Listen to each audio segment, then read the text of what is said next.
Hi there guys. Today I'm going to tell you how to create a function which will make a WooCommerce category Ajax based tabs. यानी कि product based tabs, category based tabs हम कैसे बना सकते हैं एक function की मदद से विद शॉर्ट कोड। ठीक है जी। तो उससे पहले कुछ चीज़ें हैं जो हमें करनी है। ठीक है जी। सबसे स्टेप 1 ये है कि हम बूटस्ट्रैप की लाइब्रेरी से इंटीग्रेट कराएंगे। ठीक है, मैंने पुराना कोड सारा हटा दिया है ताकि हम स्ट्रेस से सारी चीज़ें करें। ठीक है, और बूटस्ट्रैप का सारा हमने लगाया, ये क्लास इसकी CSS की और JS की लाइब्रेरी इनक्यू कराएंगे। उसके बाद एजेक्स के लिए हम ये फाइल बनाएंगे। फाइल बना लें, मर्जी है, या फिर आप फाइल जाके डायरेक्ट उसके अंदर रख दें। आपका कोड जो है एजेक्स के jQuery का footer.php में रख दिया स्क्रिप्ट के टैग के अंदर। ठीक है, ये वाला काम तो इसने कर दिया। ये एक फंक्शन हो गया हमारा, स्टेप 1 ये हो गया। ठीक है, और दूसरा क्या है? दूसरा फंक्शन ये है कि भाई यहाँ पे एक फंक्शन बनाएंगे जिसके अंदर हम कैटेगरी आईडी और प्रोडक्ट कैटेगरी को डायनेमिकली कॉल कराएंगे। सही है, और उसके अंदर पे तीसरे स्टेप में क्या लूप चलेगा हमारे पास, और लूप के अंदर हम क्या कहते हैं, ये कॉलम बनाया हमने, कॉल MD3 का, और मार्जिन बॉटम 4 दिया हुआ है, क्लासेस लगी हैं बूटस्ट्रैप की है। इसमें ये इमेज को कॉल कर रहा है, यहाँ ये टाइटल को कॉल कर रहा है। ठीक है, इसमें इमेज के ऊपर भी टाइटल आ रहा है और इस पर भी टाइटल आ रहा है। ठीक है, ये ठीक है, ऑल टैग के अंदर से टाइटल शो कराया हुआ है। ठीक है, टैग के अंदर कार्ड टैग्स में ये प्राइस शो करा रहा है। ठीक है, एंकर के टैग के अंदर ये ऐड टू कार्ट का एजेक्स बेस URL बना रहा है। सही है जी। फिर दूसरा का सब कैटेगरी कोई मिलती नहीं, प्रोडक्ट नहीं मिलती, ये मैसेज आ जाएगा इसके अंदर। ठीक है जी। ये एजेक्स से फिल्टर होता है जो हम यूज़ करते हैं जब एजेक्स से कोई काम करते हैं हम WooCommerce के अंदर या वर्डप्रेस के अंदर। तो ये दो फिल्टर्स होते हैं जो कि हम काम करने होते हैं, ये दो फिल्टर्स यूज़ होते हैं, और फिर इन दोनों का एक्शन बनता है हमारे पास। ठीक है जी। तो स्टेप बाय स्टेप चलते हैं, फिर स्टेप 3 पे आते हैं। शॉर्ट बता रहा हूँ आप लोगों को मैं, ठीक है, कि मेन चीज़ अचीव हो जाएगी। हम कैटेगरी के टैब्स कैसे बनाते हैं। कोडिंग में ज़्यादा डिटेल चाहिए तो भाई हर चीज़ को आप कॉपी करके गूगल पे या ChatGPT का पूछ सकते हुए कौन सा फंक्शन क्या डिटेल में क्या काम करता है, उसको क्या यूजेज है, किस तरह काम करेगा। ठीक है जी। कैटेगरी शॉर्ट कोड बनाने के लिए ये इसने एक एरे बनाया हुआ है, product category, order by name, ascending order, और हाइड एम्प्टी फॉल्स कर दे। ठीक है जी। ULLI टैब्स यानी कि ये प्रोडक्ट की आपकी कैटेगरी के टैब्स की ग्रिड बना रहा है। ठीक है, इसमें ये कैटेगरी के नाम आ रहा है, टर्म ID आ रही है। ठीक है, ये सारी चीज़ें कॉल कराई हुई इसने फॉर ईच के लूप में। ठीक है जी। और ये टैब बेस्ड, ये सारा उसी का कोड आ रहा है आपका। फिर नीचे आते हैं हम category based tabs. Category based tabs का ये शॉर्ट कोड यहाँ से आपका बन गया। ये इसका फंक्शन का नाम है, ये शॉर्ट कोड है जो कि हम यूज़ करेंगे। ठीक है जी।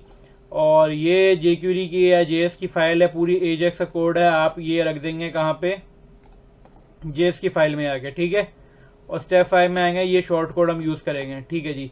अब मैं अपने कोड की तरफ आता हूँ। मैं जाता हूँ, इस तरह का कुछ व्यू आ रहा हो हमारे पास। ठीक है, इसको हम रिफ्रेश करते हैं। सॉरी, वो इस वजह से नहीं चल रहा क्योंकि मैंने कोड सारा हटा दिया था, रिफ्रेश किया रन टाइम पे तो वो सारा कोड बंद हो गया। ठीक है जी। तो अब मैं आता हूँ यहाँ पे function.php आएंगे सबसे पहले हम इसके अंदर, और ये हमने कोड कॉपी किया हुआ है जो कि चल रहा है बिल्कुल सही। सबसे पहले ये वाला फंक्शन रखेंगे इन क्यू का। ठीक है जी। function.php की फाइल में आए, और इसके अंदर सबसे पहले जो है आखिर में ये कोड रख देंगे। सारे CDNs यूज़ हो रहे हैं। ठीक है, अगर कोई लोकली फाइल आपको इंटीग्रेट करनी है तो JS के CS के फोल्डर में इस तरह गेट टेम्पलेट URI करके होगा, जो CSS के उसका पाथ देंगे और फोल्डर फाइल का नाम देंगे। ठीक है जी। ठीक है, ये एक स्टेप हो गया। अब हम सेकेंड स्टेप पे जाएंगे। इसको यहाँ से ये फंक्शन शुरू हो रहा है और ये फंक्शन यहाँ पे ख़त्म होगा। ठीक है जी। तो मैं ये कोड कॉपी कर लेता हूँ। स्टेप 2 पे आ गए, इसको भी सेव कर देते हैं। ठीक है जी। अब ये ऐसे तो नहीं चलेगा, हमें व्यू कैसे कराना है, हमें व्यू शॉर्ट कोड से कराना होगा। तो शॉर्ट कोड वाला फंक्शन उसका ये रहा, तो मैं इसको कॉपी करूँगा, इसके बाद जाके इंटर करके ये शॉर्ट कोड पेस्ट कर दूंगा। यानी फंक्शन शॉर्ट कोड इसका एक्चुअल में ये होगा। ठीक है जी। अब हमने ये तो कर दिया। अब हमारा जो रन टाइम पे जो एजेक्स jQuery चलेगी वो ये आपकी पूरी ठीक है, तो सॉरी ये है। तो अब हम क्या करते हैं, jQuery पहले वो एजेक्स कॉपी करते हैं आगे।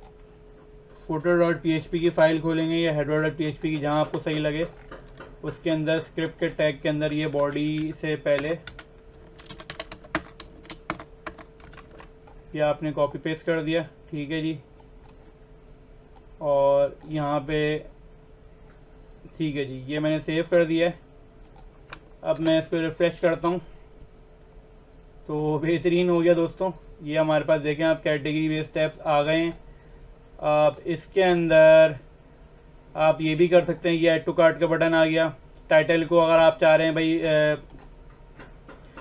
टाइटल क्लिकेबल चाह रहे हैं तो भाई लिख सकते हैं इस कोड के बाद ये लिखेंगे how to create a WooCommerce category based Ajax tabs, ठीक है। जब सारा काम हो जाएगा तो आफ्टर दिस लिख के आप ये टाइटल बोल सकते हैं कि title should be clickable to products, ठीक है, और product image should be clickable to products, इस तरह करके वो कोड आपका एडिट कर। अब ये कैटेगरी बेस्ड टैब्स जो है हमारे पास वो कैसे आया, हमने शॉर्ट कोड यहाँ पे कॉपी पेस्ट किया हुआ है एडिटर के अंदर, जो कि ये हमारे पास शॉर्ट कोड है। इसको स्क्वायर ब्रैकेट के अंदर रखते हैं हम, ठीक है, कुछ ऐसे। तो ये हमारे पास शो हो गया है। ऐड टू कार्ट करेंगे तो इसको ऐड टू कार्ट हो जाना चाहिए। ये देखें एजेक्स पे ऐड टू कार्ट पर नोटिफिकेशन आ गया हमारे पास, ठीक है जी।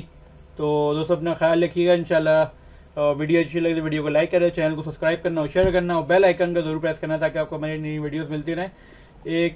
ये टैब वाला काम हो गया हमारा। प्रोडक्ट बेस्ड कैटेगरी स्लाइडर मैंने बना दिया। अब नेक्स्ट इंशाल्लाह वीडियो आपको बताऊंगा कि भाई प्रोडक्ट का जो लेआउट होता है कैटेगरी प्रोडक्ट्स बेस्ड स्लाइडर कैसे बनता है, ठीक है, वो डिटेल में और मज़ीद बताऊंगा। कुछ क्वेश्चन पूछना हो तो आप पूछ सकते हैं वो मुझे कमेंट्स में, ठीक है। अपना ख्याल रखिए, इंशाल्लाह नेक्स्ट वीडियो मिलते हैं। अस्सलाम वालेकुम।